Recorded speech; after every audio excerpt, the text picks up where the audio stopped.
Hi friends, நீங்கள்லாம் நல்லா இருக்கீங்கன்னு நம்புகிறேன். டே 19 இன்றைக்கி வந்து 2.5 கிலோமீட்டர் தான் ஓட முடிஞ்சுது. என் மைண்டில் வந்து 5 கிலோமீட்டர் ஓடணும் தான் இருக்குது.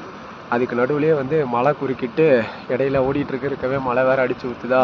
சரி, எப்பவும் ஸ்ட்ரெச் பண்ணக்கூடிய அதே இடத்துல வந்து ஸ்ட்ரெச்சஸ்லாம் முடிச்சுட்டு டக்குன்னு வீட்டுக்கு போனோம். இப்போவும் தான் மழை தொளிச்சிட்ருக்கு. அப்படியே முடிச்சுட்டு டக்குன்னு வீட்டுக்கு போய் ஆகணும். ஏன்னா எப்போ மழை நல்லா பிடிக்கும்னு தெரில. திடீர்னு வந்து மழை பெய்யுது, திடீர்னு மழை பெய்யாமல் இருந்துகிட்ருக்கு. லைஃப்பில் ஒரு விஷயம் என்னென்னு பார்த்தீங்கன்னா, நம்மக்கிட்ட இருக்குங்கிலே வந்து ஒரு விஷயத்த 200% நம்மளோட ஹார்ட் ஒர்க் போட்டுறோம். நம்மளோட சோல் மொத்தமாகவும் அதுக்காக தியாகம் பண்ணி மொத்தமாக ஹார்ட் ஒர்க் பண்ணி அந்த விஷயம் நமக்கு கிடைக்கலனா, நமக்கு என்றைக்கோ ஒரு நாள் அந்த விஷயம் கிடைக்குங்கிறத வந்து நம்ம புரிஞ்சுக்கணும்.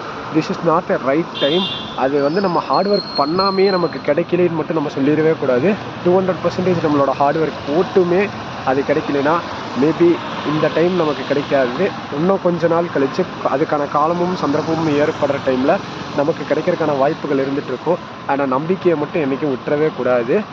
நம்ம என்றைக்கும் எஃபர்ட்ஸ் போடாமல் விட்டுட்டோம்னா, நம்ம அதை வந்து கடைசி வரைக்கும் நம்ம ஃபீல் பண்ண ஆரம்பிச்சிருவோம். நம்ம இந்த விஷயத்துக்கு நம்ம எஃபர்ட் போடாமே இருந்திருக்கோமே அப்படின்னு சொல்லிட்டு நம்ம ஃபீல் பண்ணுவோம். அப்படி ஃபீல் பண்ணாமல் மட்டும் ஃபீல் பண்ணிடவே கூடாது. லைஃப்பில் இருக்கிற சூழ்நிலையில் இருக்கிற ஆப்பர்ச்சுனிட்டி எல்லாத்துக்குமே 200% எஃபர்ட் போட்டு ஹார்ட் ஒர்க் பண்ணிட்டே இருப்போம். Keep positivity. நாளைக்கு கண்டிப்பாக ஓடணும். மழை வந்தாலும் சரி, காலையில் எழுந்திரிச்சு நேரத்தில் வந்து ஓடிடலான்னு பார்த்துட்ருக்கேன். நைட் நேரத்தில் ஓடினா தான் மழை வருது. காலையில் எழுந்திரிச்சிட்டா மழை வராதுன்னு நினைக்கிறேன். பார்ப்போம் இப்படி என்னங்கிறத. Tata, bye bye.